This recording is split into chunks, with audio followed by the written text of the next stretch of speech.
అందరికీ నమస్తే. నేను మీ జర్నలిస్ట్ పండరి. మొత్తానికి గత కొద్ది రోజులుగా తెలంగాణ రాష్ట్రంలో ఏం జరుగుతుందో అందరికీ తెలిసిందే. ఏదేమైనా ప్రజాపాలన పేరిట వచ్చినటువంటి ఈ కాంగ్రెస్ ప్రభుత్వం చేస్తున్న ప్రజలపై దాష్టికాలను చూస్తుంటే మాత్రం మరీ ఏంటంటే ఒక 10 ఏళ్ల కింద తెలంగాణ ఎట్లుండేది ఈరోజు అదే పరిస్థితి అయింది. దీంతో పాటుగా ఒక ప్రజాస్వామ్యంలో ఏదైతే పార్టీ ఫిరాయింపులు అయితేనేంది, లేకపోతే ప్రజాస్వామ్యంలో పదవిలో ఉన్న వారికి గౌరవం ఏ విధంగా ఇవ్వాలనేది గత 10 ఏళ్ల నుంచి బీఆర్ఎస్ పార్టీ చూపిస్తే, ఓడిపోయిన వాళ్ళని కూడా తీసుకొచ్చి ఈరోజు గద్దెనెక్కియాలి, ఓడిపోలేనంతో ఒక అధికారాలు ఇవ్వాలని చెప్పేసి ఈరోజు కాంగ్రెస్ చూపిస్తుంది. ఈ విషయం నేను ఎందుకు మాట్లాడుతున్నా అంటే, మనతో పాటు ఒక వ్యక్తి ఉన్నారు, ఒక ప్రాంతానికి ఒక మేయర్గా పనిచేస్తూ ఉన్నారు. ఈ మధ్య సోషల్ మీడియాలో కూడా ఆయన చాలా అగ్రెసివ్గా పనిచేస్తూ ఉన్నారు. దీనికి సంబంధించి కూడా మనం మాట్లాడుతున్నాం. ప్రస్తుతం ఫిర్జాది కూడా మేయర్ జక్కా వెంకటరెడ్డి మనతో ఉన్నారు. ఆయన అడిగి అసలు ఏం జరుగుతుంది ఇక్కడ రాష్ట్రంలో, అసలు ఎందుకు ఈ ప్రోటోకాల్ ఉల్లంఘన దాని మీద మాట్లాడే ప్రయత్నం చేద్దాం. అన్నగారు నమస్తే. నమస్తే. నమస్తే పండ్రన్న. చూస్తున్నా మొత్తానికైతే మీ పోరాటం చూస్తూ ఉన్నా, ఏదైతే ఇలా పేదల ఇల్లులు కూలగొడుతున్నప్పుడు ఈ ప్రభుత్వం వచ్చిన తర్వాత అవన్నీ చూస్తూ ఉన్నా. అసలు ఏం జరుగుతుందన్న ఫిర్జాదిగూడలో, ఎందుకు ఇంతగానో మళ్ళీ ఒక రాజకీయ అనిశ్చితి కొనసాగుతుంది ఇక్కడ? ఫిర్జాదిగూడలో యాక్చువల్లీ 26 మంది కార్పొరేటర్లు. 26లో ఒక 16 మంది ఏమో బీఆర్ఎస్ పార్టీకి గెలిచినాం. ఒక 6 మనకు టికెట్ రాకపోతే మన మిత్రులే ఒక 6 గెలిచిర్రు. మొత్తం 22 మంది డే 1 నాతో పాటు క్యాంపుకి బస్సులో వచ్చి 22 మంది.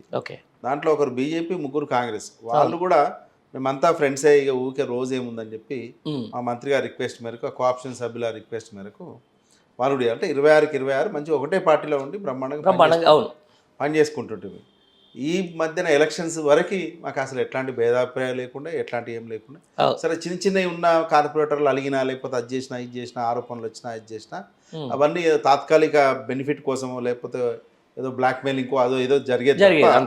ఈ దీంట్లో పెద్ద ఇది లేకుండే, అంటే డిస్ట్రక్షన్ లేకుండే. ఈ మధ్యన కాంగ్రెస్ ప్రభుత్వం ఎప్పుడైతే వచ్చిందో, కొద్ది రోజుల ముందే మా మాజీ ఎమ్మెల్యే ఒక ఆయన చేరిండు. దాంట్లో కాంగ్రెస్ బీఆర్ఎస్ ఉండే, అంతకుముందు టికెట్ రాలే కేసీఆర్ గారు. ఇప్పుడు కొద్దిమంది సడన్గా ఏమైందంటే పవర్ పాలిటిక్స్ ఉంటాయి కదా, పవర్ ఎటు వస్తే అటు పొద్దురుడుపు సారీ ఫ్లవర్స్ అట్లా వాళ్ళు ఇమ్మీడియట్గా అక్కడే అన్నారు అనమాట. పార్టీ ఓడిపోగానే అరే అన్న ఇక కష్టం ఉందన్న, మనం ఇక్కడ దీంట్లో ఉండు, ఇక వెళ్ళిపోదాము అని ఆ రోజే రిజల్ట్ రోజే నాతోటే స్వయంగా అంటే నేను నవ్విన, ఇట్లా ఉండదు రాజకీయము అని చెప్పి. సో అట్లాంటి పరిస్థితుల్లో ఆ నాయకుడు జర మా మీద, పీర్జాదిగూడ మీద, ఎందుకంటే ఆయన ఉండేది చిన్న కుగ్రామంలో, ఆడ పెద్ద పొటెన్షియల్ కాదు. పీర్జాదిగూడ పెద్ద పొటెన్షియల్ ఏరియా. పక్కనేమో బొడుప్పల్లోనేమో వజ్రేష్ యాదవ్ గారు ఉన్నారు, ఆయన కొడుకు మేయర్ రైతుండు. సో ఆయన రాజ్యం ఈయనకో రాజ్యం ఏర్పరచుకోవాలని చెప్పి ఈయన దీనికో రాజ్యానికి నేనే అధిపతిని, లేకపోతే ఓ పెద్ద ఇది కావాలి అని చెప్పి, రాజుని కావాలని చెప్పి ఇప్పుడు ప్రయత్నాలు చేస్తా ఉన్నాడు. దానికి వాళ్ళ అల్లుడు పెట్టుబడిదారు దొరికిండు. వాళ్ళు మిత్తిలకు ఇచ్చుకుంటారు, 3 రూపాయల మిత్తి, 4 రూపాయల మిత్తి, 5 రూపాయల మిత్తిలకు ఇచ్చుకొని వాళ్ళు ఏదో పబ్బం గడుపుతుంటారు. సో వాళ్ళని ఎంకరేజ్ చేసి, నీ మిత్తి కాదు నీకు డబల్ ఇప్పిస్తా, 6 నెలల టైం ఉన్నా సరే, నెల టైం ఉన్నా, 2 నెలల టైం ఉన్నా కూడా నువ్వు పెట్టిన పైసల కన్నా ఎక్కువ, ఇప్పటికో 4-5 కోట్లు నా పైన నాకు అగెనిస్ట్ ఖర్చు పెట్టించి ఇన్వెస్ట్మెంట్ నాకు ఓన్లీ ఈ 6 నెలల స్పాన్ అప్ కోసం. మళ్ళీ ఎలక్షన్ రాక తప్పదు, మళ్ళీ ఎట్లాగూ ఉంటూనే ఉంటుంది. 6 నెలల కోసం ఇదంతా జరుగుతున్నటువంటి ఇంతే. సో అట్లా విపరీతమైన ఖర్చు అంత పెట్టుబడి పెట్టించి వాళ్ళ అడుగుతుంటే, మా సుధిరెడ్డి గారిని అడుగుతుంటే, ఎందుకు నీకు డబల్ ఇప్పించే ప్రయత్నం చేస్తా, నీతో పాటు ఏముంది, నేను సాలార్ జంకంచెల మనం ఇష్యూ క్రియేట్ చేద్దాం. ఇష్యూ క్రియేట్ చేసి దాంట్లో ఎంత కావాలంటుంది. ఎందుకంటే సర్వే నెంబర్లు అన్నీ ఒక ప్లేస్లో ప్లాట్లు ఉంటాయి, ఇంకో ప్లేస్లో సర్వే నెంబర్ ఉంటుంది. So same survey number same చోట మీకు అంత ఆ కాలంలో 1 to 10, 1 to 21 వేసి లేఅవుట్ చేసిన సందర్భాలు ఉంటాయి. అప్పుడు లొకేషన్ స్కెచ్, సర్వే నెంబర్ ఇంత స్పెసిఫిక్గా ఉండకపోతుండే. హెచ్ఎండి కానీ, డిటీసీపీ లేఅవుట్ కానీ, లేకపోతే గ్రామ పంచాయతీ లేఅవుట్ కానీ. సో దాన్ని అడ్డం పెట్టుకొని ఆ 350 ఎకరాలు వాళ్ళదే, ఆ ఫ్యామిలీదే. కాబట్టి ఎవరైతే నా మీద మేయర్గా నన్ను దించి ఎక్కుదాం అనుకుంటున్నాడు, వాళ్ళ తాతలు వాళ్ళ నాయనలే అమ్మేది. సో లింకులన్నీ ఆయనకి ఎరికే, ఎక్కడ ఏముంది, ఏం లొసుగు ఉంది, ఏం కథ అయిందని. నా 6 ఎకరాల మీద ఒక ఆర్డర్ కూడా తీసుకొచ్చిర్రు, సత్యనారాయణపురం రోడ్ నెంబర్ 1 to 3. సో దాని మీద కూడా ఒక ఆర్డర్ తీసుకొచ్చి హైకోర్టు నాకు తీసుకొస్తే నేను తీసిన, ఇదేం పెద్ద డిపెండబుల్ ఆర్డర్ కాదు, ఏదో పనికిరాని కాగితం పట్టుకొచ్చారు, దీని పెద్ద ఇంప్లిమెంట్ చేయాల్సిన పని లేదు, మున్సిపాలిటీ ఎక్కడ దీంట్లో పార్టీ లేదు, మున్సిపాలిటీకి ఏం డైరెక్షన్ లేదు అని దాన్ని తీసి పక్కన పెట్టినాం మేము. సో అప్పటి నుంచి ఇక వాళ్ళు ప్లాన్ వేస్తున్నారు అనమాట. ఈ సత్యనారాయణపురం లేకపోతే సాయిప్రియ లేకపోతే సాయేశ్వర్య ఎట్లా చేయాలి, ఎట్లా చేస్తే మనం 100 కోట్లు సంపాదించవచ్చు అని చెప్పేసి. చూడండి అతి భారీ స్కెచ్ రేపు పెద్దగా కనిపిస్తుంది మీకు ఆ మార్పు కనిపిస్తుంది. అదే అంటున్నాను నేను చాలా మంది. ఎందుకంటే ఇప్పుడు ఈ రాజకీయ కుట్రలో సామాన్యులేగా బలయ్యేది. ఇప్పుడు సాలార్జంగ్ కంచెకి సంబంధించి గత ప్రభుత్వం ఏదో జీవో 117 జీవోనో ఏదో అక్కడ మన 118 జీవో 118 జీవోలో అక్కడ నుంచి ఒకరు మన ఎల్బీ నగర్లో కొంచెం మంది రెగ్యులైజ్ చేశారు. సో అలా కూడా ఇది కూడా చేసిన పరిస్థితి మొత్తం అయ్యే సాఫీగా వాళ్ళు చిన్న చిన్న గుడిసెలు కూడా లాంటి ఒక గుడాల లాంటివి కూడా ఏర్పాటు చేసుకున్నారు. గవర్నమెంట్ 3వ తారీఖు రోజు పడిపోయింది, కాంగ్రెస్ వచ్చింది, 5వ 6వ రోజు కూలగొట్టేసి. అంటే ఎందుకు ఇంత కుట్ర? ఎందుకంటే మీ మీద కోపంతో జరుగుతున్నటువంటి కథనా, లేకపోతే నిజంగానే ప్రజలకు మీద కోపం ఇదంతా? నా మీద కోపం అయితే నా పర్సనల్ అసెట్స్ మీద అటాక్ చేయాలి, అవును, నా పర్సనల్ క్యారెక్టర్ మీద అటాక్ చేయాలి, నా ఫ్యామిలీ లేకపోతే నన్ను ఇది చేయాలి. పాపం వాళ్ళు నా ప్రాపర్టీలు కావు కదా అవి. దాదాపుగా 350 ప్లాట్లు సాయిప్రియలో మేమే ఫెన్సింగ్ చేసినాం. మేము వచ్చిన మేయర్ ఎలక్షన్స్ అయిన కొత్తలో కేసీఆర్ గారు ఏం చేశారంటే కలెక్టర్లకు అధికారాలు ఇచ్చి 100% గవర్నమెంట్ ల్యాండ్స్ ఎక్కడెక్కడైతే ఇన్వెంటరీ ఉందో గవర్నమెంట్ ల్యాండ్స్ని లోకల్ బాడీస్కి అప్పచెప్పండి. ఓకే, అప్పచెప్తే వాళ్ళు రేపు స్టేడియం కట్టుకుంటారు, లేకపోతే ప్లే గ్రౌండ్, లేకపోతే ఒక కళాభవను, లేకపోతే కూరగాయల మార్కెట్, లేకపోతే హాస్పిటల్, స్కూల్, ఇట్లా రకరకాల వాళ్ళకి అవసరాలు ఉంటాయి మున్సిపాలిటీస్కి అని చెప్పి ఇచ్చిన క్రమంలో అక్కడ సీలింగ్ ల్యాండ్ ఉంది, సర్వే నెంబర్ 1011 అని, అట్లా 1 అని కూడా ఉంది. అంటే 1011 చేయడం చాలా క్లియర్గా ఉంది. అక్కడ కన్స్ట్రక్షన్ సేమ్లో ఎప్పటి నుంచో బోర్డులు పెట్టి దాదాపు 20 ఏళ్ళ కింద నుంచి వాళ్ళు ఎక్కడ కూడా కట్టనీయలే. ఓకే, బట్ ఈ సర్వే నెంబర్ 1 వచ్చి చాలా ఇండ్లైన్ అయ్యి చాలా వరకు ప్లాట్లు కొనుక్కోవడం జరిగింది, చాలా వరకు పర్మిషన్లు వచ్చినాయి. మెజార్టీ ఐడెంటిఫై చేయలే ఇక్కడ 1లో ఎక్కడ సీలింగ్ ఉందా లేదా అనేది అసలు దాంట్లో చాలా డిస్క్రిపెన్సీ ఉంది. అందుకనే 1 అప్పుడున్న కలెక్టర్ గారు కూడా ముట్టుకోలే, అప్పుడున్న తహసీల్దార్ కానీ అప్పుడున్న మేము కానీ ల్యాండ్ కూడా మాకు 1లో అలాట్ చేయలేదు, ఓన్లీ 1011లోనే అలాట్ చేసాం. సో ఫెన్సింగ్ వేసినాం మేము. ఫెన్సింగ్ వేసిన క్రమంలో ప్లాట్ ఓనర్లు అందరూ మాకు ఆ సుఖేందర్ రెడ్డి అనే ఆయన ఆ లిక్విడ్ డాక్యుమెంట్లు పెట్టుకొని మాకు పంపించిండు. మేము ఏదో మోసపోయినాము, నెంబర్ రాంగ్ ఉంది తప్ప మేము పొజిషన్ మీద ఉన్నాం, మాకు కొన్ని హెచ్ఎండిఏల దాంట్లో ఎల్ఆర్ఎస్ అయినాయి, కొన్ని పర్మిషన్లు వచ్చినాయి 2-3. సో సార్ మాకు అని చెప్పి కేటీఆర్ కానీ వాళ్ళు రెగ్యులర్గా వాళ్ళు కలవడము రకరకాల దాంట్లో కలిసింది. కేటీఆర్ గారు మాకు కూడా ఇన్స్ట్రక్షన్స్ ఇచ్చారు, వాళ్ళు రెగ్యులర్గా అడుగుతున్నారు, ఒకసారి మేయర్ గారు వెంకట్ ఒకసారి పోయి పరిశీలించండి ఏమైనా చేయగలమని. అప్పుడు ఉన్న ఫ్యాక్టు వాళ్ళ స్టాఫ్ మొత్తం ఎవరికైతే మనకు వచ్చిందో వాళ్ళందరికీ ఎక్స్ప్లెయిన్ చేయడం జరిగింది. టీం మొత్తానికి సాయిప్రియ అనేది 350 ప్లాట్లు నిజంగానే వీళ్ళు మోసపోయారు కాబట్టి మనం వాళ్ళకి ఏమైనా న్యాయం చేయాలి అని చెప్పి మనం కూడా చెప్తే దాని సబ్సిక్వెంట్గా ఎల్బీనగర్లో ఇష్యూస్ ఉన్నాయి, అట్లా రకరకాల ఇష్యూస్ ఏదైతే పొజిషన్ మీద ఉండి డాక్యుమెంట్ ఉండి నిజంగా సర్వే నెంబర్ రాంగో లేకపోతే గవర్నమెంట్ అది అదని ఉన్నదానికి 118 జీవో ఇచ్చారు. ఎల్బీనగర్ అటుపక్క మేజర్ ఇచ్చారు. మా మేడ్చల్ కాన్స్టిట్యున్సీలో కానీ మన ఇటు కానీ ఓన్లీ మా పీర్జాదిగూడలో సాయిప్రియ సత్యనారాయణపురం రెండింటికే 118 జీవో మనకు ఎలిజిబిలిటీ ఇచ్చారు. దాంట్లో అప్లై చేసుకోమని కేటీఆర్ గారే స్వయంగా పిలిచి ఎల్బీనగర్లో మీటింగ్ పెట్టించి మేము అందరిని పోయి వాళ్ళందరూ చేసి వాళ్ళు అప్లై చేసుకుంటే ఈలోపు గవర్నమెంట్ మారిపోయింది. గవర్నమెంట్ మారంగానే వచ్చింది అని చెప్పి ఫస్ట్ కన్ను 350 ప్లాట్లు, దాంట్లో ఇక మనం ఒక్కొక్కరిని పిండుకోవచ్చు అని చెప్పి పొద్దున 6 గంటల నుంచి కూల్చివేతలు అనేది మొదలుపెట్టి. అవును, ఆ కూల్చివేతలకు సంబంధించి మీరు కూడా అక్కడ నుంచి లైవ్లో మాట్లాడారు. చాలా అవసరం ఉంటే నా పదవి ఇచ్చేస్తే కానీ చాలా విషయం జరిగిన విషయం. ఇది 1 సర్వే నెంబర్లో ఏం జరిగిందంటే 3 ఎకరాల అసలు 6 ఎకరాల అనేది క్లారిటీ లేదు, అసలు మ్యాప్ ఎక్కడ ఉందో కూడా క్లారిటీ లేదు, అసలు ఎక్కడ కూడా రికార్డ్ లేని దాన్ని బట్టి కలెక్టర్ గారు ఆర్డీఓను లేకపోతే ఈ పొలిటికల్ ఈ సుద్దిరెడ్డి టార్చర్ భరించలేక పాపం మా తహసీల్దారు ఈ పోలీసు వాళ్ళు ఈ యొక్క లోకల్ పొలిటికల్ లీడర్లు గెలిచినోడన్నా పాపం ఇక్కడ జులుం చేస్తలేడు, కానీ ఓడిపోయినోడు పోటీ కూడా చేయనోడు ఓడిపోయినా కూడా నిమ్మలంగానే వాడు పాపం, పోటీ చేయనోడు టికెట్ రానోడు కూడా ఎగిసెగిసి పడి ఇదంతా ఒక పెద్ద రేవంత్ రెడ్డి నా తమ్ముడని ఇదంతా అని చెప్పుకొని తిరిగి మడదలు రేవంత్ రెడ్డి భార్య ఈయనకు మడదలైతుంది, దూరం చుట్టం. ఇక అధికారం వచ్చినాక అంత దూరం వాళ్ళు అంతా తోకలున్న వాళ్ళంతా చుట్టాలే అవుతారు. కుటుంబ పాలన సమస్య ఏంటంటే రేవంత్ రెడ్డి గారిని కూడా ఈ సుధీర్ రెడ్డి గారు ఎంత డ్యామేజ్ చేయాలో ఎంత బదనాం చేయాలో అంత చేస్తున్నాడు లోకల్లా. బ్రహ్మాండ మామూలుగా ఇదివరకు బీఆర్ఎస్ పార్టీలో ఉన్నప్పుడు కూడా ఆయనకి ఎందుకు టికెట్ నిరాకరించినా కూడా మీకు తెలిసే ఉంటుంది. విధంగా చెప్పాలంటే చెప్పొచ్చు, మా ప్రేక్షకుల కోసం కూడా చెప్పొచ్చు. అసలు ఎందుకు ఆయనకు ఎమ్మెల్యే టికెట్ వేయలే? యాక్చువల్గా సుధీర్ రెడ్డి గారికి ఫస్ట్ టికెట్లు అనౌన్స్ చేసేటప్పుడే ఆపేసినాక కేసీఆర్ గారు మళ్ళీ ఎంక్వైరీ చేయించారు. ఏంది ఎంక్వైరీ చేపిస్తే ఇక్కడ ఒక 10 మందిని అడిగిపిస్తే 8 మంది నాకు టికెట్ ఇవ్వద్దని చెప్పారు. 8 మంది ఇవ్వద్దు, నాకు వద్దు, ఆయన చేసిన అక్రమాలు సక్రమాలు అవును అని చెప్పి ఈయన్నే ఇక్కడే 2000 గదాలు ఒక దగ్గర కబ్జా చేసిండు. 6 ఎకరాలు గవర్నమెంట్ ఈయన ఏమంటారు ఈయన యుఎల్సి చైర్మన్ ఏదో ఉండేనంట. అప్పుడు 6 ఎకరాలు ఈయన పట్టాగా మార్చుకున్నాడు, ఓకే లేకపోతే అనాథరైజ్ కన్స్ట్రక్షన్ చేసుకున్నాడు. ఇట్లా మస్తు ఆరోపణలు, ఒక ఆరోపణ కాదు. లేకపోతే ఈయనకున్న అలవాట్లు కూడా మంచి అలవాట్లు, దురలవాట్లు ఉన్నాయి.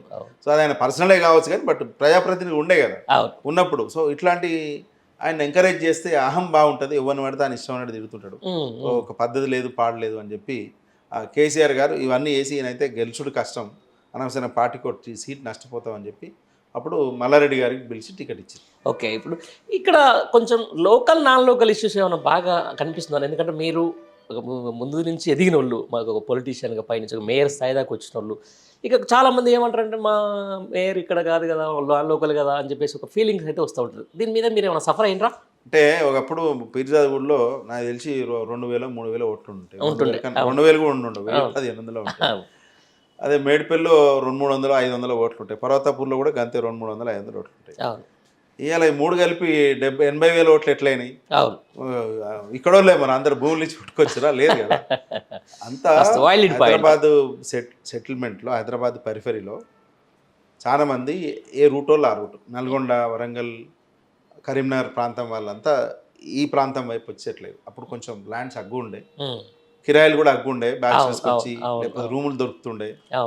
సో అట్లా అప్పుడప్పుడే రియల్ ఎస్టేట్ వ్యాపారం కూడా అవుతుంది కాబట్టి ఇక్కడ ఉన్న ఎవరికైతే భూములు ఉన్నాయో వాళ్ళు భూములు రియల్ ఎస్టేట్ వాళ్ళు వచ్చి వాళ్ళ దగ్గర కొనుక్కోవడము, లేకపోతే లేఅవుట్లు చేసి ప్లాట్లు అమ్మడము, అట్లాంటిది. అంటే ఎక్స్పాన్షన్, ఊరు కూడా ఎక్స్పాన్షన్ అవుతుంది. ఊరు ఎక్స్పాన్షన్ అంటే హైదరాబాద్ కూడా ఎక్స్పాన్షన్ అవుతుంది. హైదరాబాద్ ఎక్స్పాన్షన్ అయ్యే క్రమంలో 100 లేఅవుట్లు వచ్చినాయి, 1000 ప్లాట్లు వచ్చినాయి, 1000 ప్లాట్లలో కట్టుకొని స్థిరంగా ఇక్కడ ఉంటుర్రు. ఉపాధి కోసం హైదరాబాద్ అందరూ వచ్చిన వాళ్ళమి.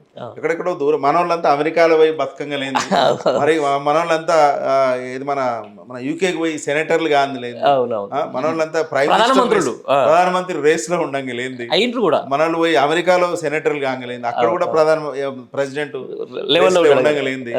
నల్గొండ బిడ్డ మోత్కూరు పాలడు గ్రామంలో పుట్టిన బిడ్డ పీర్జాదగూడలో వచ్చి మేయర్ కావద్దా? ఇక్కడ ఉన్న పాపులేషన్, మరి ఇక్కడ ఒరిజినల్ గా పుట్టిన పాపులేషన్ ఎంత?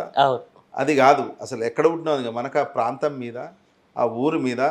నేను ఇక్కడ పీర్జాదగూడకు వచ్చిన 2001లో వచ్చిన, దాదాపు 23 ఏళ్ళ కింద వచ్చినప్పుడు ఈ ప్రాంతం అంటే, ఎందుకంటే ఇక్కడే నేను ఒక ఇల్లుతోటి మొదలు పెట్టిన నా కెరీర్. అంతకన్నా ముందు నేను చిన్న బిజినెస్ చేసిన, రిలయన్స్ ఫోన్లు కూడా అమ్మింది నేను.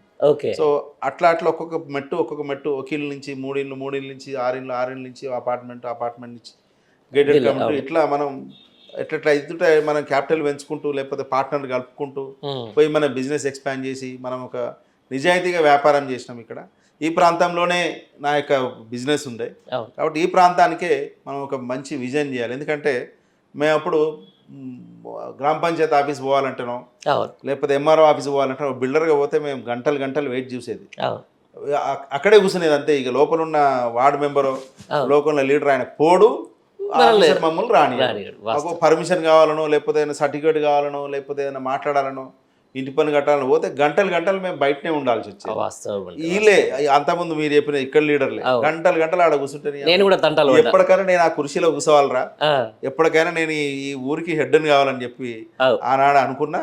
దాని ప్రకారమే మన నిజాయితీ పనిచేసింది, ప్రజలకు మనం ప్రజెంటేషన్ నచ్చింది. మనమైతేనే ఈ పీర్జాది కూడా మంచిగా సుసంపన్నంగా హ్యాపీగా కంఫర్టబుల్గా ఉంటుందని చెప్పి.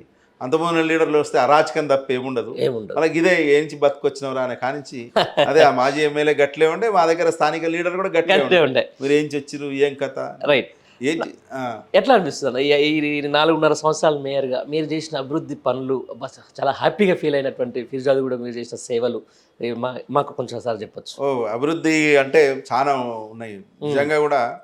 అంటే ఓసారి మనకు బాధ్యత అప్పచెప్పారు పీర్జాదగూడ ప్రజలు, గౌరవ కేసీఆర్ గారు, కేటీఆర్ గారు కూడా మనల్ని నమ్మి రాష్ట్రంలో ఎక్కడ కూడా మేయర్ క్యాండిడేట్ లేకపోతే చైర్పర్సన్ ముందు డిక్లేర్ చేయరు. అవును ఎందుకు చేయరంటే ఏ పార్టీ అయినా సరే అవును అవును అవును చేస్తే ఓ నలుగురు మేయర్లు చైర్మన్ కావాలనుకుని డైరెక్ట్ వచ్చి ఆయన ఉడగొడతారండి. అవును అవును అట్లాంటి జనరల్గా చేయరు, మనసులో ఉన్నా చేయరు. బట్ నా విషయంలో అట్లా జరగలే. కేసీఆర్ గారికి అపారమైన నమ్మకం ఉండే.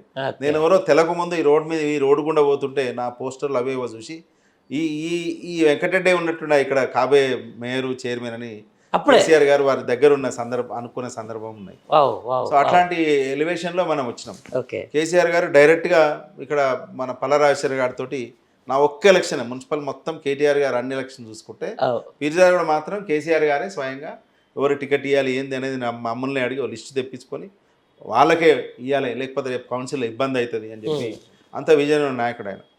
సో వాళ్ళు నమ్మి మనకు ఒక బాధ్యత అప్పచెప్పారు. ఎంతోమంది పాపం అంటే ఎంతోమంది నాకన్నా పెద్ద లీడర్లు ఉన్నా, నాకన్నా నిజాయితీలు ఉన్నా వాళ్ళకి పాపం వార్డు మెంబర్ కూడా ఎన్నికయ్యే సందర్భం దొరకదు చాలా సందర్భాలు. లేకపోతే సర్పంచ్గా వాళ్ళు కాలేరు. చాలా రీజన్స్ అయిన రిజర్వేషన్లు అనుకూలించకపోవచ్చు, లేకపోతే ఈయన వయసు వచ్చేసరికి ఆ పదవి నాకు చిన్నదైపోయింది, లేకపోతే ఇంకేమన్నా ఆ టైంలో కరెక్ట్ సమీకరణాలు ఏమన్నా మారి ఉండొచ్చు. చాలా మంది 20-30 ఏళ్ళు రాజకీయం నుండి కూడా పెద్ద పెద్ద లీడర్ల నుండి కూడా ఒక వార్డు మెంబర్ కూడా ప్రజాప్రతినిధిగా ఎన్నిక అయ్యే అవకాశం దొరకదు రకరకాల రీత్యా. వాళ్ళు ఏదో కేపబుల్ కాదని కాదు, కానీ వాళ్ళకి అవకాశం వచ్చుండదు. మనకు కేసీఆర్ గారు ఇంత బ్రహ్మాండంగా అవకాశం ఇచ్చారని చెప్పి ఇప్పుడు పెట్టుకొని ఫస్ట్ మేము పెట్టుకున్న టార్గెట్ ఎలక్షన్ టైంలోనే మేము నీళ్ళు ఇవ్వాలని చెప్పి. అప్పటికే మిషన్ భగీరథ 1లో కేసీఆర్ గారు దాదాపుగా 40-45 లక్షల లీటర్ల ఓవర్ హెడ్ ట్యాంక్స్ శాంక్షన్ చేయించారు, కట్టిపించారు. కాకపోతే చిన్న చిన్న పనులు పెండింగ్ ఉండే. మిషన్ పెద్ద పెద్ద లైన్లు వేసారు, ఇన్లెట్లు అవుట్లెట్లు. మేము రాగానే ఏం చేసినామంటే ఒక 244 వర్క్స్ ఐడెంటిఫై చేసినాం. కొన్ని చిన్న జంక్షన్లు, గేట్ వాళ్ళు, లేకపోతే ఇక్కడి నుంచి అక్కడికి ఏమన్నా పైపు పాత లైన్కి కొత్త లైన్కి ఏమన్నా ఒక కనెక్షను, టీ బెండ్స్, జంక్షన్స్, ఇట్లా కొన్ని చిన్న చిన్న నెట్వర్క్స్ అన్నీ మేము మున్సిపల్ ఫండ్ నుంచి జలమండలి ద్వారా ఏర్పాటు చేసుకొని 2,44,00,000 పనులు మేము ఆ వచ్చిన 2-3 నెలల్లోనే చేసినాం. ఆ చేయగానే రిజర్వాయర్లు ఓపెన్ చేసుకోవడం, వాటికి కేసీఆర్ గారు నీళ్ళు కూడా సరిపోవంటే ఆయనే స్వయంగా ఆర్డర్ చేసి వాటర్ క్వాంటిటీ కూడా దాదాపు అప్పుడు 6-7 MLD కూడా వస్తలేకుండా మాకు. దాని తర్వాత 13-14 MLD శాంక్షన్ చేయించింది సార్. అట్లా దినం తప్పించిన మేము వచ్చిన 3-4 నెలలకే ఇట్లా రాగానే ఇట్లా మొత్తం వాటర్ రాగానే ప్రజలంతా అరే బ్రహ్మాండం అని చెప్పి మంచి బ్రహ్మాండంగా మమ్మల్ని అప్రిషియేట్ జరిగింది. ఎందుకంటే 1500 ఫీట్లు వేసిన బోరు 3 లక్షలు ఖర్చు పెట్టి బోర్ వేస్తే దాంట్లో సుక్క నీళ్ళు వచ్చే పరిస్థితి లేకుండా.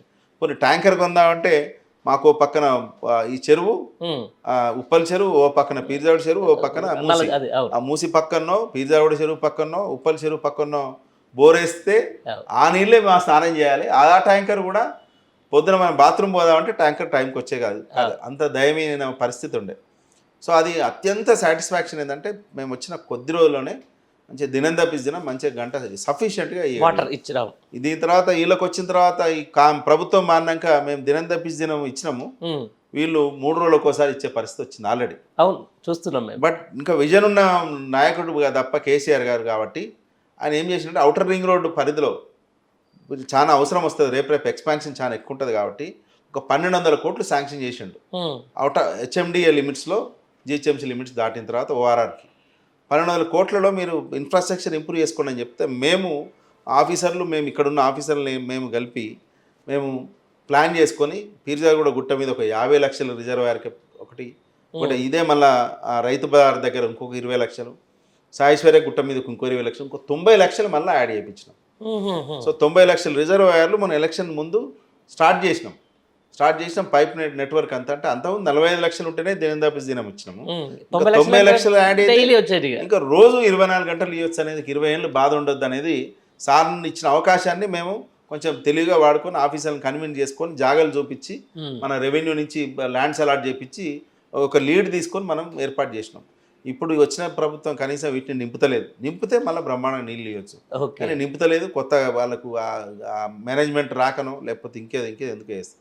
అది నెంబర్ 1 మాకు వచ్చిన బ్రహ్మాండమైన మంచి ఇది.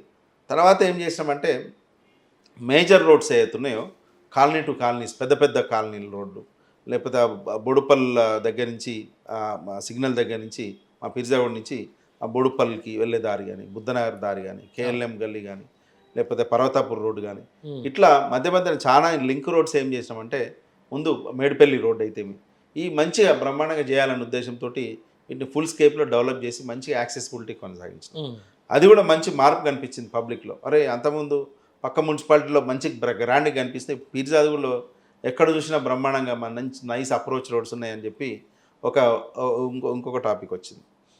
గౌరవ ముఖ్యమంత్రి గారు ఈ మా దగ్గర వైకుంఠ ధామాన్ కోసం ఒక మా మిత్రులే సార్ని అడిగితే దాదాపుగా ఒక 3.5 కోట్ల రూపాయలు 3.5 కోట్ల రూపాయలు ఇక్కడ శాంక్షన్ చేసి బ్రహ్మాండంగా వైకుంఠ ధామం హిందూ ముస్లిం క్రిస్టియన్ ఒక మంచి కాన్సెప్ట్ తీసుకొని బ్రహ్మాండంగా మీకు పబ్లిక్ పార్క్ కన్నా అందంగా ఉంటుంది మా యొక్క గ్రేవ్ యార్డ్.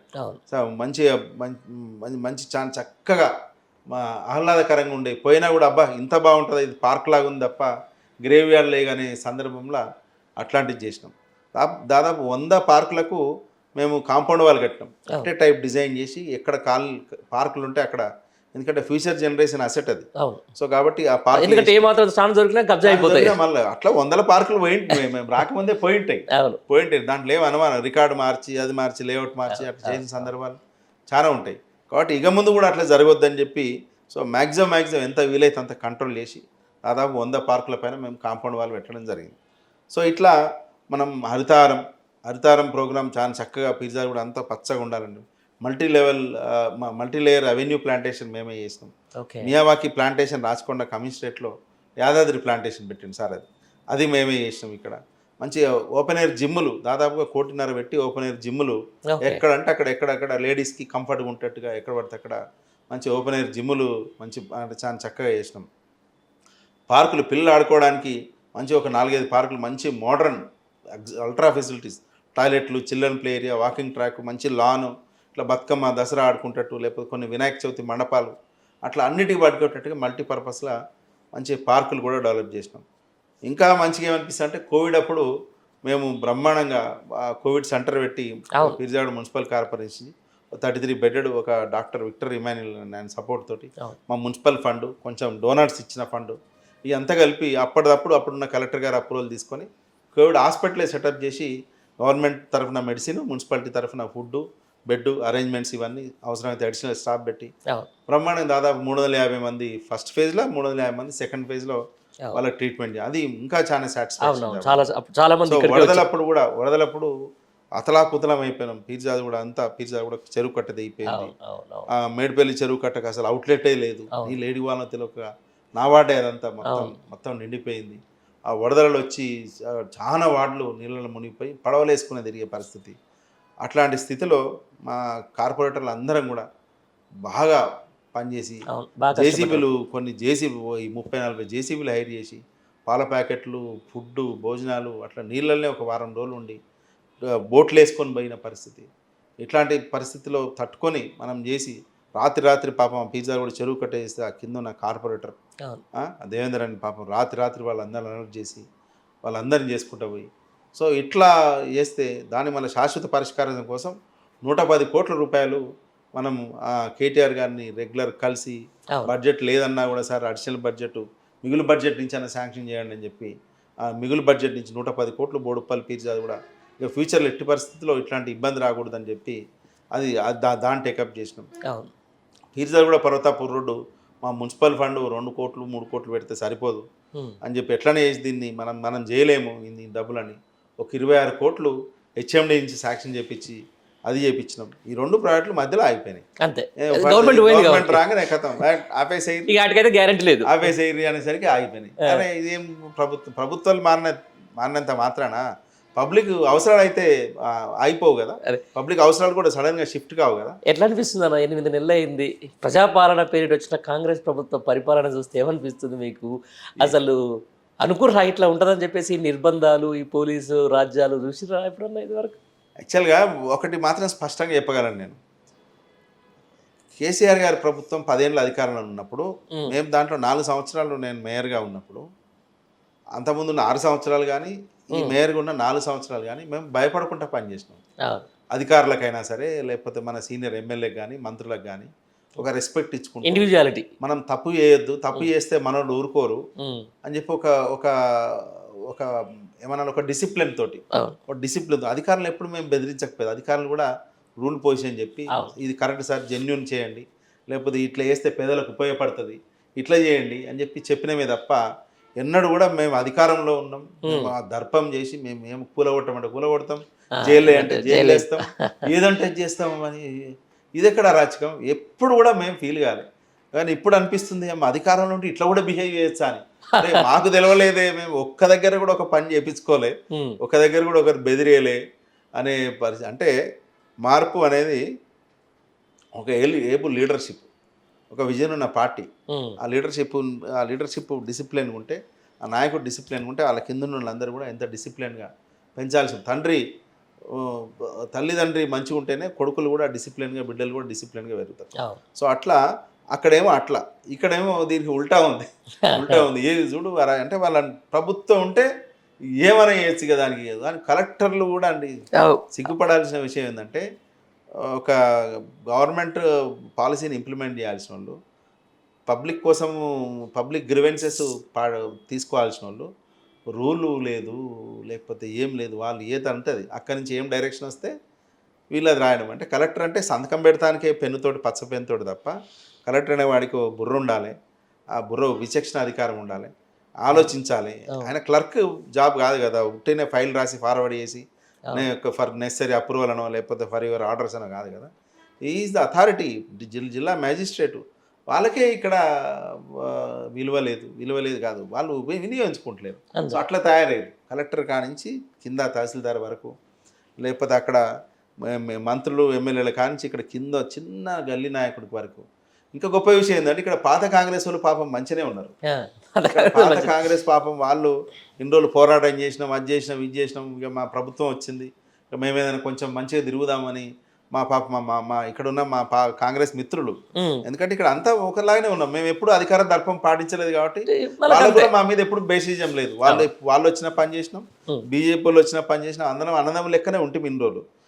వీళ్ళు సడన్ గా ఈ పార్టీ మారి ఎవరైతే సన్ఫ్లవర్స్ ఉన్నారో, సన్ఫ్లవర్ నుంచే వచ్చింది ఇప్పుడు కష్టం అంతా. సన్ఫ్లవర్ లో ఈ దర్పం కానీ లేకపోతే ఇదంతా కానీ ప్రదర్శిస్తుంది ఇక్కడ. నిజంగా ఇది విచిత్రమైన పరిణామం. ప్రజలు నిజంగా కూడా అబ్బా ఇంత దారుణం ఉంటుందా అని చెప్పి చీదరించుకునే పరిస్థితి వచ్చిందండి. ఇప్పుడు మొత్తం హైదరాబాద్కు సంబంధించిన దాంట్లో అర్బన్ ఏరియాలో మొత్తం ప్రజలందరూ కూడా బీఆర్ఎస్ వైపే ఉన్నారు. మొన్న బీఆర్ఎస్ ప్రభుత్వం రాకపోయినా దాదాపు అందరు ఇక్కడ గెలిచిన వాళ్ళే.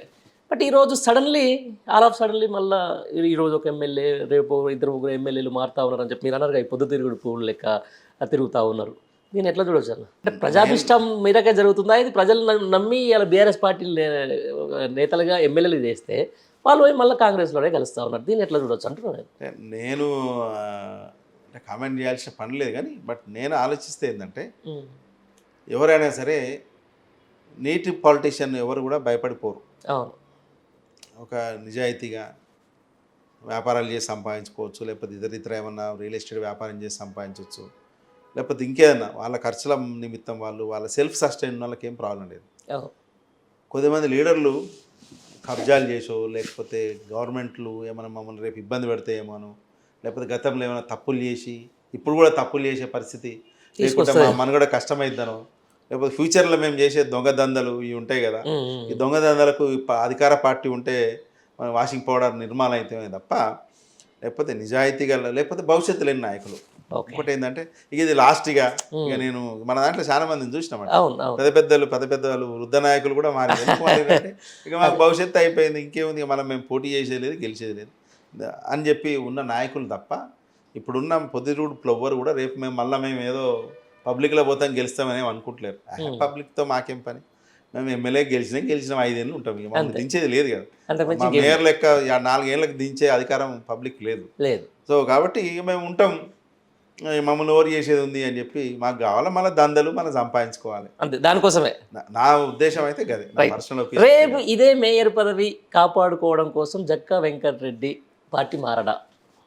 సూటి చెప్పేసేయాలి. జక్కా వెంకటరెడ్డి ఎట్లా అంటే, నేను కమ్యూనిస్ట్ పార్టీ నుంచి వచ్చిన, కమ్యూనిస్టులో భావజాలం నేను కమ్యూనిస్ట్ పార్టీలో బోడుపల్ కమ్యూనిస్టు సిపిఎం పార్టీ కార్యదర్శి ఉంటే, అట్లాగే గట్కేసర్ CI2 మండల ప్రెసిడెంట్ ఉంటే, నేను బిల్డర్గా ఉన్నప్పుడు ఒక పక్కన అది కూడా చేస్తుంటే, సరే కమ్యూనిస్ట్ పార్టీకి రేపు మనగడ ఉండదు, ప్రజల్లో ఉద్యమాలకే పనికొస్తారు, లేకపోతే వాళ్ళు ప్రజల్ని ఉత్తేజపరచడానికి, ప్రజల్ని ఏకీకరిస్తానికి పనికొస్తారు తప్ప ప్రజల్ని పాలించే అధికారం వాళ్ళకు కమ్యూనిస్టులకు ఇవ్వరు ఇవ్వరు అనేది నాకు ఒకటి అర్థమైంది. నేను ఉన్న 3-4 ఏళ్ళనే అర్థమైంది. కాబట్టి అది కాదని మళ్ళీ కామైపోయి అదే భావజాలంతో ఉన్నాను తప్ప ఏ పార్టీలు చేరలేదు. కేటీఆర్ గారు, కేసీఆర్ గారు, ఎస్పెషల్ నేను కన్స్ట్రక్షన్ ఫీల్డ్లో ఉన్నా కాబట్టి ఒక 16-18 జీవోలు ఒకటే నాడు ఇచ్చి కన్స్ట్రక్షన్ ఫీల్డ్ ఇవాళ హైదరాబాద్ విశ్వనగరంగా మారుతుందంటే ఉట్టినే విశ్వనగరంగా మారుతలేదు. దానికి కేసీఆర్ గారు ఒక విజన్ ఎంతో ఉంది.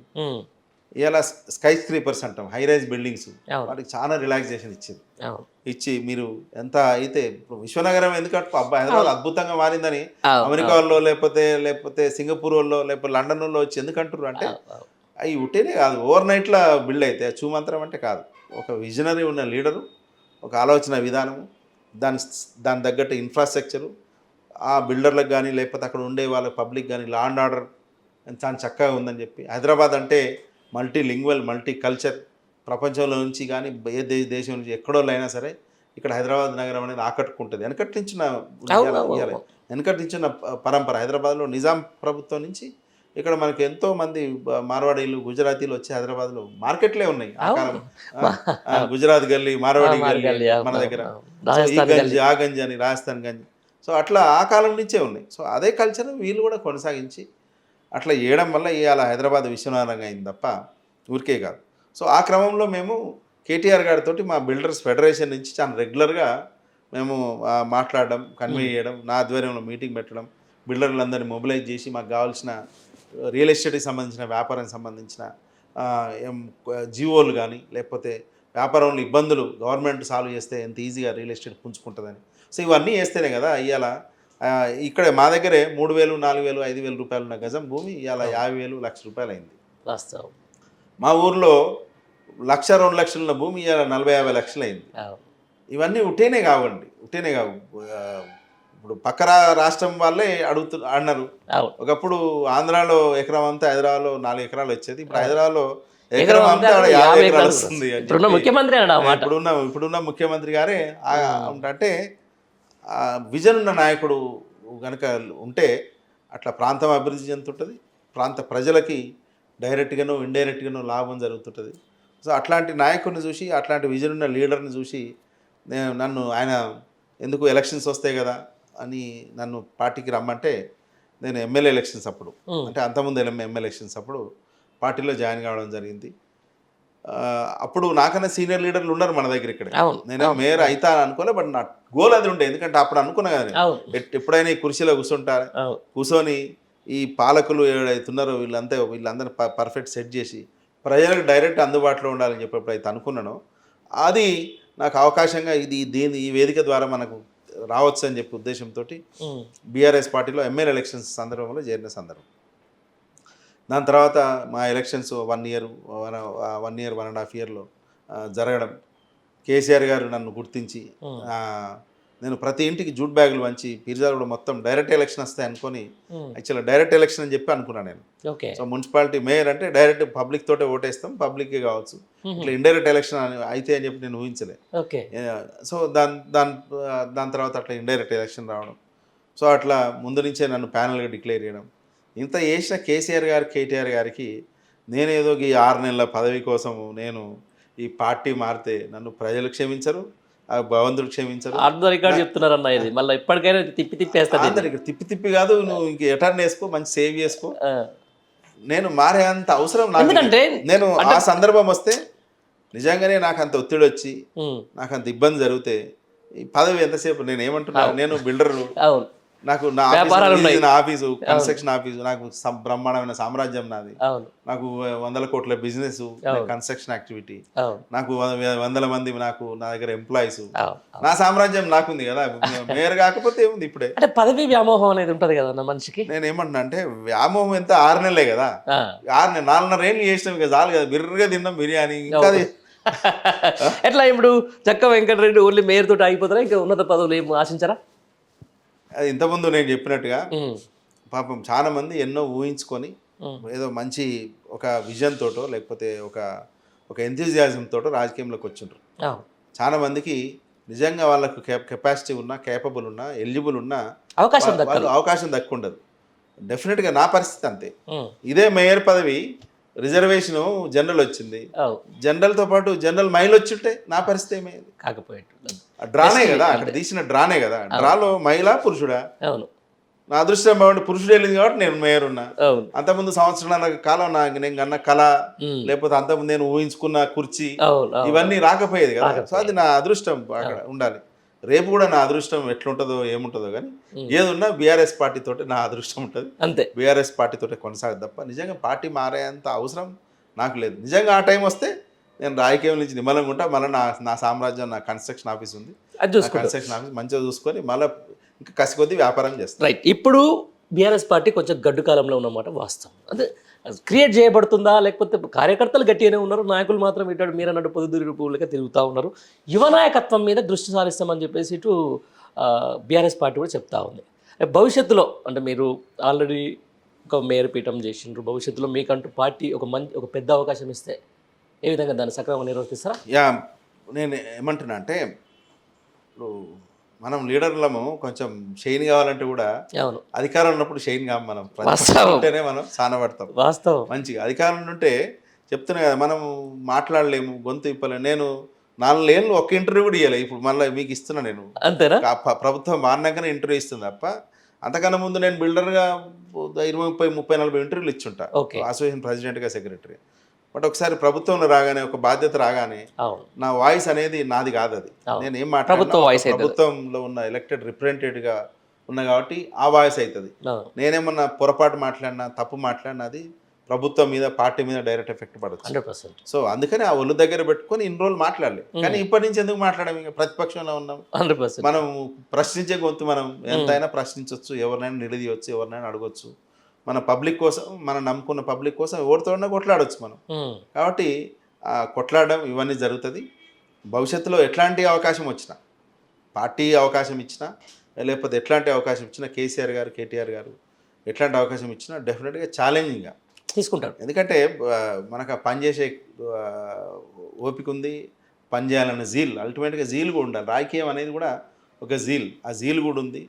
కాబట్టి డెఫినెట్గా ఏ అవకాశం వచ్చినా, ఎట్టొచ్చినా దాన్ని పర్ఫెక్ట్గా వినియోగించుకొని దానికి న్యాయం ఖచ్చితంగా చేయాలి అని ఒక తపన ఉన్న నాయకులం. కాబట్టి అన్ని అవకాశాలు ఖచ్చితంగా, ఏ అవకాశం వచ్చినా వదిలిపెట్టాం, ప్రూవ్ చేసుకోవాలని ప్రయత్నం చేస్తారు. Okay right. ఇప్పుడున్న ప్రభుత్వం నిజంగా అబద్ధాల హామీల మీద వచ్చినటువంటి ప్రభుత్వం, ఏర్పాటైనటువంటి ప్రభుత్వం. ప్రజలు చాలా మోసపోయినరు, లేకపోతే ప్రజలు నమ్మిండ్రు అనేది పక్కన పెడితే, అర్బన్ ఏరియా ఒక తీరుగా ఆలోచిస్తుంది, రూరల్ ఏరియా ఒక తిరిగి ఆలోచిస్తుంది. అంటే రూరల్ ఏరియాలో ఈరోజు ఎక్కువ కాంగ్రెస్ పార్టీని నమ్మిండ్రు, అర్బన్ ఏరియాలో ఎక్కువ బీఆర్ఎస్ వైపే ఉన్నారు. అయితే దీంట్లో భవిష్యత్తు తరాల్లో రేపు ఈ పార్టీ ఫిరాయింపుల వల్ల కానీ, లేకపోతే ఈ పార్టీ మారడం వల్ల కానీ ప్రజల మైండ్ సెట్ ఎట్లా మారబోతుంది అనుకుంటారా? ఏమైనా మారుతుందా, లేకపోతే వాళ్ళతో పాటుగా ప్రజలు కూడా వెళ్ళిపోతారని అనుకుంటున్నారా? నాయకులతో పాటు ప్రజలు కూడా అట్నే ఉంటారని ఉందా? పబ్లిక్ రోజు మారండి. పబ్లిక్ ఒపీనియన్ 5 ఏళ్ళకి ఒకసారి పాపం రాజ్యాంగం పబ్లిక్ కల్పించిన అవకాశం 5 ఏళ్ళకి ఒకసారి నీ హక్కు వాయిస్ ఆ రోజు చెప్పు. మిగతా 5 ఏళ్ళు పాపం నువ్వు అబ్జర్వ్ చేసుకుంటావు కూర్చొని రాజ్యాంగం ఇచ్చింది. అది లోకల్ బాడీ ఎలక్షన్ అయినా 5 ఏళ్ళే, లేకపోతే స్టేట్ గవర్నమెంట్ ఎలక్షన్ 5 ఏళ్ళే, యూనియన్ గవర్నమెంట్ ఎలక్షన్ అయినా. సో ఏ ప్రజాప్రతినిధి ఎన్నుకున్నా మన దగ్గర రీకాల్ లేదు కదా. కోపం వస్తే నోటా కోటే, కానీ ఒకసారి ఎన్నికైనాక 5 ఏళ్ళు ఇక ఫిక్స్ అయిపోయా ప్రజాప్రతినిధి. నేను కార్పొరేటర్కి ఎన్నికైనా 5 ఏళ్ళు ఉంటాను. నేను ఇక పని చేసినా చేయకపోయినా అంతే. అట్లే మా ఎమ్మెల్యే గారు కూడా అదే భరోసా మీద, రైట్ నేను ఒకసారి ఎమ్మెల్యే అయిపోయినా 5 ఏళ్ళు గిట్లే ఉంటా అని. సో ఇక మనం దానికి ఆ రీకాల్ వ్యవస్థ లేదు కాబట్టి 5 ఏళ్ళు ఉంటారు. కానీ ఓటరు చాలా తెలియకలోడు. మనం కూడా గతంలో ఏమనుకున్నాం, కాంగ్రెస్ పార్టీ ₹4 లేకుండా పోద్ది అనుకున్నాం. కానీ ఎక్కడో ఉన్న కాంగ్రెస్ పార్టీ ఇవాళ ఎవరు కూడా ఊహించినంత విధంగా అధికారంలోకి వచ్చింది. రేపు బీఆర్ఎస్ కూడా అంతే ఉంటుంది. బీఆర్ఎస్ 10 ఏళ్ళు నిలదొక్కగలిగింది, కానీ కాంగ్రెస్ ప్రభుత్వం మరిగా చూడాలి. ఇప్పటికే వాళ్ళు ఏం చేయాలని అర్థమైతే లేదు. అధికారుల మీద గ్రిప్ లేదు, ఒక పాలసీ మీద ఒక స్టాండ్ లేదు, ఒక విజన్ లేదు. ఫస్ట్ ఏం చేయాలనేది, ఎట్లా చేయాలనేది అర్థమైతే లేదు. ఎవరిని నమ్మే పరిస్థితి లేదు. మన నీడని చూసే మనం భయపడే పరిస్థితి, మన పక్కని చూసి కూడా మనం నమ్మే పరిస్థితి లేదు. కాబట్టి వాళ్ళు ఆనెస్ట్గా కోరుకుంటాం ఏంటంటే 5 ఏళ్ళు ఉండాలని. అంతేనా?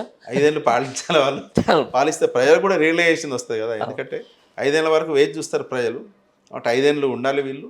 ఉంటే వాళ్ళు చేసిన లోపాలేంటి, కేసీఆర్ గారు చేసిన పరిపాలన ఎట్లుండే, వీళ్ళు చేసిన పరిపాలన ఎట్లుండే అని అబ్జర్వ్ చేస్తారు. అబ్జర్వ్ చేసి వాళ్ళు ప్రజలు పబ్లిక్ వచ్చినప్పుడు వాళ్ళకి అవకాశం వచ్చినప్పుడు తీర్పు ఖచ్చితంగా ఆలోచిస్తారు. రైట్. ఇదే విషయంలో అన్న ఇప్పుడు సంక్షేమమే పరమావధి అనుకుంటే ఇలా ప్రజలకు రైతు బంధు ఇచ్చి రైతు బీమా ఇచ్చి వాళ్ళకి కావాల్సిన పింఛన్లు పెంచినటువంటి కేసీఆర్ ఈరోజు అధికారం దూరం చేసారు ప్రజలు. ఎందుకు సంక్షేమం చేస్తేనే ఓట్లు కూడా వేస్తారో ఏరని తెలియనప్పుడు రేవంత్ రెడ్డి ఎందుకు చేయాలి? ప్రజలకు ఎందుకు మేలు చేయాలి? అంటే ఓట్లు ఉట్టి సంక్షేమం చూసో లేకపోతే ఉట్టి డెవలప్మెంట్ చూసో పడేయండి. డెవలప్మెంటు ఒక పక్క జరుగుతూనే ఉండాలి, ఇంకో పక్కన ఎవరికైతే నిజంగా అవసరం ఉందో నీడీ పీపుల్. ఎందుకంటే మళ్ళీ కేసీఆర్ గారు చాలా వందల సార్లు చెప్తారు, ఎవరికైతే నిజంగా అవసరం ఉందో వాళ్ళని బ్యాలెన్స్ చేయాల్సిన అవసరం. దాన్ని కూడా అయికుంటూ పోతుంటాడు. బీదవాడు లాగానే ఉండిపోతుంటాడు. దాన్ని కూడా చాలా ఫాస్ట్గా దాన్ని కూడా అవుతుంటాడు. బీదవాడేమో పాపం ఇంకా డౌన్గా స్లో అవుతుంటాడు. సో బ్యాలెన్స్ చేయాల్సిన అవసరం ఉంది. లేకపోతే మళ్ళీ నక్సలైట్ ఉద్యమాలు, లేకపోతే అరాచకాలు, మర్డర్లు ఇవన్నీ జరుగుతుంటాయి. కాబట్టి పబ్లిక్కి భోజనానికి ఇబ్బంది కాకుండా, వాళ్ళ కనీస అవసరాలకు ఇబ్బంది కాకుండా ప్రభుత్వం ఈరోజు డిగ్నిటీ హౌసెస్ డబుల్ బెడ్రూమ్ కట్టించిన అదే ఉద్దేశం. డ్రింకింగ్ వాటర్ పబ్లిక్ అందరికీ మంచిగా డ్రింకింగ్ వాటర్ అందుబాటులో ఉండాలి. హాస్పిటల్స్ కానీ, స్కూల్స్ కానీ, లేకపోతే ఈ పెన్షన్స్, వృద్ధాప్య పెన్షన్లు, ఒంటరి మహిళల పెన్షన్లు, వితంతు పెన్షన్లు, ఇవన్నీ కూడా ఎందుకు అంటే ఎవరికైతే నిజంగా అవసరం ఉండి వాళ్ళు ఎవరెవరు సాయం చేస్తే తప్ప వాళ్ళు నిలదొక్కుకోరో అట్లాంటి వాళ్ళకు సంక్షేమం కూడా అవసరమే. అట్ ద సేమ్ టైం ఇక అభివృద్ధి అనేది, ఎందుకంటే యువతకు ఉపాధి కల్పించాలి. ఎంతమంది వందల ఇంజనీరింగ్ చదువుతున్నారు, ఫార్మసీ చదువుతున్నారు, మెడిసిన్ చదువుతున్నారు, చాలామంది అకౌంటెంట్ లాగా చార్ట్ అకౌంటెంట్లు అవుతున్నారు, బిజినెస్ ఎంబీఏలు చదువుతున్నారు. వీళ్ళందరికీ ఉపాధి రావాలి, లేకపోతే టీచర్గాను ప్రొఫెసర్గా సెటిల్ కావాలనుకుంటున్నారు, ఐటీ సైడ్ సెటిలర్ కావాలనుకుంటారు. సో వీళ్ళందరికీ తప్పకుండా ఎక్కడో చోటు ఉపాధి కావాలంటే అభివృద్ధి నిరంతరంగా జరుగుతూనే ఉండాలి, కన్స్ట్రక్షన్ యాక్టివిటీస్ జరుగుతూనే ఉండాలి, కొత్త కంపెనీలు నిరంతరంగా వస్తూనే ఉండాలి. అట్లయితేనే ఈ లక్షల మంది వచ్చిన పిల్లలు ఎవరైతే ఉన్నారో వాళ్ళకి ఉద్యోగాలు వస్తాయి. ప్రభుత్వంలో వచ్చే ఉద్యోగాలు చాలా తక్కువ. గత 10 సంవత్సరాలు నాకు తెలిసి కేటీఆర్ గారు దాదాపు 10 లక్షల పైన ఓన్లీ ఐటీ సెక్టర్లో రిక్రూట్ అయి ఉంటారు. బట్ ప్రభుత్వ సెక్టర్ మాత్రమే మన నిరుద్యోగులు అంటాం, లేకపోతే ఇంకేదో వాళ్ళు అంటాం తప్ప పబ్లిక్ సెక్టర్లో ఎంతమంది రిక్రూట్ అవుతున్నారు అనేది మనం ఎంత పెద్దగా చెప్పినా అది మనం కల్పించిన ఉపాధి కిందికి రాదు. ఓన్లీ గవర్నమెంట్ ఇచ్చిన ఉద్యోగాలు అయితే అని తప్ప ఇండైరెక్ట్గా ఎంత వేల మంది, లక్షల మందికి ఉపాధి వచ్చిందో అది పెద్దగా రాదు. బట్ అది చాలా ఇంపార్టెంట్, చాలా అవసరం. ఎందుకంటే అదే ఎక్కువ మేజర్ కేటగిరీ అన్నమాట. సో అందుకని ఈ డెవలప్మెంట్ హైదరాబాదు రూరల్ పీపుల్ అని కాదు, పబ్లిక్ డెవలప్మెంట్ రావాలి, నిరుద్యోగ యువతకు ఉపాధి జరగాలి. అది ప్రైవేట్ సెక్టరా, పబ్లిక్ సెక్టరా కానీ, లేకపోతే ఎవరికైతే అవసరం ఉందో వాళ్ళకి రావాలి. మన యాటిట్యూడ్ కూడా చూస్తారు పబ్లిక్. మనం పబ్లిక్ని ఎట్లా రిసీవ్ చేసుకుంటున్నాం, పబ్లిక్ని ఎట్లా కలుస్తున్నాం, పబ్లిక్ వాళ్ళకు వచ్చే సమస్యలే మనం శ్రద్ధగా వింటున్నామా లేదా, ఆ వింటే వాటికి పరిష్కారం వైపు మనం ప్రయత్నం చేస్తున్నామా లేదా, పరిష్కారం అయిందా లేదా అనేది మన యాటిట్యూడ్ కూడా చాలా ఇంపార్టెంట్. వాళ్ళకు నీకు ఓటేయాలంటే డెఫినెట్గా నీ క్వాలిటీస్ చూస్తారు, నీ పర్సనల్ క్వాలిటీ, నీ పార్టీ బ్యాక్గ్రౌండ్ చూస్తారు, నీ పార్టీ నాయకునికి ఉన్న లక్షణాలు చూస్తారు. అట్ ద సేమ్ టైం నీ లక్షణాలు, నీ యాటిట్యూడు, నీ బిహేవియర్, నువ్వేమన్నా హెల్పింగ్ చేయగలవా లేదా, ఎలక్టెడ్ రిప్రజెంటేటివ్గా నేను ఎన్నుకుంటే నిజంగా నువ్వు పబ్లిక్ పడతావా లేదా అని కూడా చూస్తారు.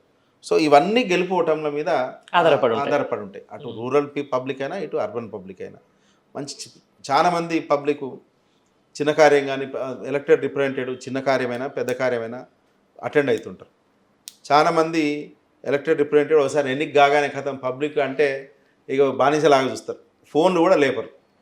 సో ఇట్లాంటి సందర్భం వస్తే మాత్రం మళ్ళీ పబ్లిక్ బండ్లను ఓడలు చేస్తారు. ఇది మీకు ఈ ప్రశ్న మిమ్మల్ని అడగాలి ఖచ్చితంగా. ఇప్పుడున్న ముఖ్యమంత్రి కూడా కొంచెం ఈ రియల్ ఎస్టేట్ రంగానికి సంబంధించినటువంటి వ్యక్తే. మీరు ఇదే రంగంలో ఉన్నారు, కన్స్ట్రక్షన్ ఫీల్డ్లో కూడా ఉన్నారు. సీరియస్లీ చెప్పండి, ఈ 7 నెలల్లో తెలంగాణ రాష్ట్రంలో కానీ హైదరాబాద్లో కానీ రియల్ ఎస్టేట్ రంగం ఏ విధంగా ఉంది? ఎంతవరకు వీళ్ళే ఒక పేపర్ ఏమో అసలు రియల్ ఎస్టేట్ రంగం విపరీతంగా దూసుకుపోతుందని రాస్తుంది, ఒక పేపర్ ఏమో అసలు లేదని రాస్తుంది. సీరియస్లీ మీకు ఐడియా ఉంటుంది, ఎట్లా ఉంది చెప్పండి. యాక్చువల్గా ఎవ్రీ 10 yearsకి ఒకసారి మార్కెట్ కరెక్షన్ అవుతుంటుంది. అది లాస్ట్ 1 year ఎలక్షన్స్ 1 year ముందు నుంచే మార్కెట్ అనేది కరెక్షన్ అవుతుంది. ఎందుకంటే ఎంత పెరగాలనో అంత హై స్కేల్ రేట్లు పెరిగినాయి, వెళ్ళిపోయింది, అంతే ఎవరెస్ట్కి దాకేసింది, అది ఎవరెస్ట్ శిఖరం లాగా వెళ్ళిపోయింది. దాని తర్వాత నెక్స్ట్ ఉండేది డౌనే డౌనే, లేకపోతే మళ్ళీ ఎక్కడో చోట కరెక్షన్ కావాలి. అక్కడ అవుతుంది. అవును. దీన్ని ఆ పైన ఏదైతే ఉందో దాన్ని కొట్టేసి మళ్ళీ అక్కడి నుంచి మళ్ళీ మొదలు కావాలి మార్కెట్, అక్కడి నుంచి మళ్ళీ పైకి లేవాల్సిన పరిస్థితి. అవును. అవును. సో ఈ 7 నెలల కాలంలో ప్రభుత్వం తీసుకునే చర్యలు, ఉమ్. ప్రభుత్వం మీద ఉన్న నమ్మకం, ఉమ్. లేకపోతే ప్రభుత్వం రేపు ఇంకేమన్నా ప్రామిసింగ్ ఏమైనా చేస్తుందా, అవును. వీళ్ళు తెలిసి చేస్తున్నారా తెలియక చేస్తున్నారా తెలియదు, కానీ వస్తే రాగానే ముఖ్యమంత్రి గారు ఆయన మున్సిపల్ అడ్మినిస్ట్రేషన్ శాఖ ఆయన దగ్గరే ఉంది కాబట్టి అవును. ఆయన మెట్రో ఏదైతే కనెక్టివిటీ ఉందో అవును. అది ఎయిర్పోర్ట్ మెట్రో అవును. రద్దు దాన్ని చేసి. రద్దు అన్నాడు. రద్దు ఓల్డ్ సిటీ నుంచి చేస్తాను. ఉమ్. నీ ఓల్డ్ సిటీ ప్రేమ ఉంటే నిజంగా అది ఆగిపోయిన ప్రాజెక్టు అది కంటిన్యూ చేస్తే చేసి ఉండొచ్చు, అవును. కానీ ఒక ప్రామిసింగ్ ప్రాజెక్ట్ ఒకటి అవును. ఎయిర్పోర్ట్ మెట్రో అంటే ఎయిర్పోర్ట్లకే పోరు కదా పబ్లిక్, అవును. అవును. అవును. ఎయిర్పోర్ట్లో పోయేటోళ్ళకే మెట్రో అనుకుంటే ఎట్లా? దాని చుట్టుపక్కల ఆ ప్రాంతాలకు రోడ్డు సంబంధించిన ఊళ్ళు కూడా. ఆ 30-40 కిలోమీటర్లు ఉన్న ప్రాంతంలో 30-40 స్టేషన్లు ఉంటాయి, అవును. 30-40 ఏరియాల్లో ఆవాసాలు ఏర్పడతాయి, అవును.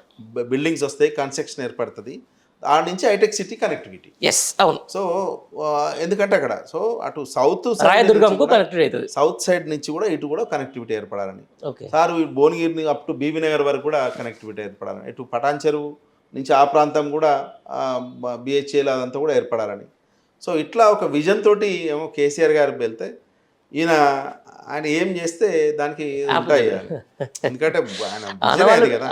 కేసీఆర్ గారు ఆనవాళ్ళు నామరూపాలు చేస్తాను, ప్రగతి భవన్ పేరు మార్చిండు కానీ ప్రగతి భవన్ ఈయన లేడు, ఆయన ఉన్నాడు కాబట్టి ఈయనకు ఉండడం ఇష్టం ఉండదు. సాధ్యం అన్న కేసీఆర్ ఆనవాళ్ళే కూడా చేయడం తెలంగాణ అదే అసలు రాష్ట్రమే ఉండదు ఈ లెక్కన అనుకుంటారు అట్లా. అసలు ముఖ్యమంత్రి పీఠమే లేదు కదా. అదే లోగో మార్చుడు, లేకపోతే ఇంకేదో మార్చుడు, దాంట్లో టీఎస్ని టీజీగా మార్చుడు, ఇట్లాంటివన్నీ చిన్న చిన్న ప్రయత్నాలు చేస్తుంటారు. కానీ ఇట్లాంటి రాజకీయం కోసం చేసుకో పెద్ద పబ్లిక్ పెద్ద టీఎస్ టీజీ ఉంటే పెద్ద ఫరక్ పడదు. కానీ ఫార్మాసిటీ ఉంది, ఫార్మాసిటీ రద్దు వేరే 100 ఎకరాలు 1000 ఎకరాల్లో మంచిగా చేసి మంచి నీట్గా డెవలప్ చేసి ల్యాండ్ ఎక్వైరీ చేసి దాన్ని మంచి క్లస్టర్స్ ఏర్పాటు చేసి దీంట్లో ఫార్మా కంపెనీలు వస్తాయి, 1000 మందికి ఉద్యోగాలు వస్తాయి, ప్లస్ మన రాష్ట్రానికి కూడా బ్రహ్మాండంగా ట్యాక్సుల రూపంలో వస్తాయి. ఇవన్నీ అని చెప్పి కేసీఆర్ గారు కేటీఆర్ గారు ఒక విజన్ తోటి ఫార్మాసిటీ చేస్తే దాన్ని రియల్ ఎస్టేట్ చేస్తా అది రద్దు అన్నాడు. ఇక అది పోనీ నిజంగా నువ్వేమైనా కొత్త ప్రాజెక్టులు మూసి అన్నాడు, మూసి ప్రాజెక్టు మూసి రివర్ ప్రాజెక్టు బట్టి ప్రక్షాళన చేసి అది గత ప్రభుత్వంలో కూడా చేయాల్సిందే.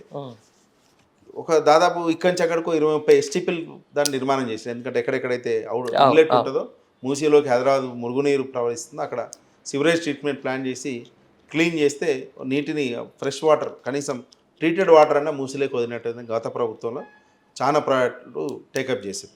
చాలా బ్రిడ్జ్ దాదాపు 13 మూసీని క్రాస్ చేసే బ్రిడ్జ్లు ఏదైతే ఉన్నాయో మా దగ్గర కూడా ఒక బ్రిడ్జ్ ప్రపోజల్ ఉంది. అట్లా 13-14 బ్రిడ్జ్లకు 7-8 బ్రిడ్జ్లు ఆల్రెడీ టెండర్ అయ్యి ఆల్రెడీ ఫౌండేషన్ స్టోన్ వేసి ఉన్నాయి అంతకుముందు ప్రభుత్వం. అదే కేటీఆర్ గారు ఏమనుకున్నారంటే దాదాపు ఒక 10,000 కోట్లతోటి మూసీ కనుక సుందరీకరణ ఇస్తే ఒక ఎక్స్ప్రెస్ వే కట్టుగా మూసీ అంటే వెస్ట్ సైడ్ సిటీ నుంచి ఈస్ట్ సైడ్ సిటీ దగ్గరికి ఇటు కనుక కలిపితే కానీ అవుటర్ రింగ్ రోడ్ మీద ట్రాఫిక్ కంజెషన్ తప్పుతుంది, ప్లస్ సిటీ డైరెక్ట్గా ఇటు నుంచి అటు పోయే పబ్లిక్కి మంచి కనెక్టివిటీ దొరుకుతుంది అనే ఉద్దేశంతో దాదాపు 10,000 కోట్లతోటి ఒక ఎస్టిమేట్ చేశారు. ఓకే. కాళేశ్వరంనేమో కొన్ని లక్షల ఎకరాలకు నీళ్లు ఉపయోగపడతాయి అని చెప్పి 1,00,000 కోట్లు 80,000 కోట్లతోటో అక్కడ ప్రాజెక్ట్ చేశారు. అది ఇంపార్టెంట్ కాబట్టి అది ముందు టేకప్ చేశారు. 10,000 కోట్ల ప్రాజెక్ట్ అయినా సరే కానీ దీన్ని డిలే చేశారు. కానీ ఇప్పుడు వచ్చిన ప్రభుత్వం ఏం చేస్తుందంటే మూసీ సుందరీకరణే 75,000 ఫస్ట్ అన్నారు, తర్వాత 70,000 అన్నారు. మరి 1,00,000 కోట్లకు పెట్టిన కాళేశ్వరం గొప్ప ప్రాజెక్ట్ అవుతుందా, లేకపోతే 70,000 కోట్లు పెట్టి మరి మూసీ నీళ్లు ప్రక్షాళన చేస్తే అది గొప్పదైద్దా? సరే మరి గవర్నమెంట్ ప్రయారిటీస్ అంటున్నాను, గవర్నమెంట్ ప్రయారిటీస్. ఇప్పుడు మన ఇంట్లో నాకు నెలకు ఒక ఉద్యోగస్తుని కానీ లేకపోతే ఎంప్లాయీ కానీ ఒక 50,000 జీతం వస్తే 50,000 అనేది ప్రయారిటీ. ముందు స్కూల్ పిల్లలు, ముందు భోజనం, పిల్లలకి మంచి హైజీనిక్ భోజనం, ఆ తర్వాత ఇంకొంచెం డబ్బులు మిగిలితే మనకు బట్టలు అట్లాంటివి కానీ లేకపోతే మనకున్న సైకిల్ మోటార్ లేకపోతే ఇంకొంచెం కంఫర్ట్, ఇంకొంచెం డబ్బులు మిగిలితే మనం ఒక ఇల్లు కొనుక్కోవాలి లేకపోతే ప్లాట్ కొనుక్కోవాలి ఫ్యూచర్ ఇన్వెస్ట్మెంట్ కోసం అని అట్లా ఇంకా పైసలు మిగిలితే లగ్జరీ కార్ కొనుక్కోవాలి. ఇది మనకుండే ప్రయారిటీస్. కానీ ఇవన్నీ ఏమీ టేకప్ చేయకుండా ఉపాధి డెవలప్ అయ్యేది చూసేది లేదు, పిల్లలకు ఉద్యోగాలు వచ్చే పరిస్థితి డెవలప్ చేసేది లేదు, కొత్త కంపెనీలు తీసుకొచ్చే ప్రపోజ్ చేసేది లేదు, కొత్త ఇన్ఫ్రాస్ట్రక్చర్ క్రియేట్ చేసి పోనీ వాళ్ళతో అక్కడన్నా ఏమన్నా కొత్త టౌన్షిప్లు వచ్చినాయి అవి అన్నీ చేసేది లేదు. ఓన్లీ ఒక మూసి మీద మాత్రం మన ముఖ్యమంత్రి గారు పడ్డరు. సరే అది మేము మూసికే ఉన్నాం కాబట్టి మాకు మంచిది, మా పేజీ కూడా. అవును. ఎందుకంటే మాక్సిమం ఎక్స్టెండ్ ఆయన 4-5 ఎకరాలు వస్తుంది, అవును. 4-5 కిలోమీటర్లు ఉంటుంది మా దగ్గర. మాకు మంచిదే కానీ సంతోషం చేసినా కానీ అంటే విజన్ ఉన్న నాయకుడికి ప్రయారిటీస్ అంటున్నాను నేను. ఉద్దేశం ఏంటంటే ఒక బాధ్యత గల తండ్రి ఇంట్లో ప్రయారిటీస్ ఎట్లుంటాయో రాష్ట్ర ముఖ్యమంత్రి కూడా అంతే ప్రయారిటీస్ ఉండాలి, అంతే ప్రకారంగా ముందుకెళ్ళాలి. రాష్ట్ర బడ్జెట్ అనేది ఆ విధంగా ఖర్చు పెట్టే పరిస్థితి ఉండాలి. రైట్. ఫైనల్లీ అన్న, ఏంటి జక్క వెంకటరెడ్డి ఫ్యూచర్ ప్లాన్స్? జక్క వెంకటరెడ్డి సాధ్యమైనంత వరకు మళ్ళీ పబ్లిక్లోనే ఉన్నిక ట్రై చేస్తాడు. పబ్లిక్ అవకాశం ఇస్తే, లేకపోతే మళ్ళీ ఎట్లయితే ప్రొఫెషన్ ఉందో ఆ ప్రొఫెషన్ చేస్తాడు. పీర్జాది కూడాని నెంబర్ 1 చేయాలని చెప్పి ముందు నుంచి ఒక సంకల్పం. ఇంకా 6 నెలలు ఉంది. ఆ చివరి రోజు వరకు కూడా పీర్జాది కూడాని అన్ని మున్సిపాలిటీల్లో, దేశంలో, రాష్ట్రంలో మంచి బ్రహ్మాండంగా మంచిగా ఉంచాలని చెప్పి ఒక ఉద్దేశం తోటి ఇన్ని రోజులు అట్లే సాగింది. పబ్లిక్ కూడా అంతే కోఆపరేట్ చేసారు. ముందు కూడా ఇంకా అదే దిశగా కొనసాగుతుంది తప్ప ఇంకో పందా మారేది లేదు, ఇంకో విజన్ మారేది లేదు. అంతే, ఫైనల్ అంతే. రైట్ అన్న, is nights interview with you. Thank you very much. ఇది మొత్తానికి ఫిర్జాదిగూడ మేయర్ జక్కా వెంకటరెడ్డి గారితో ముఖాముఖి. Thank you very much.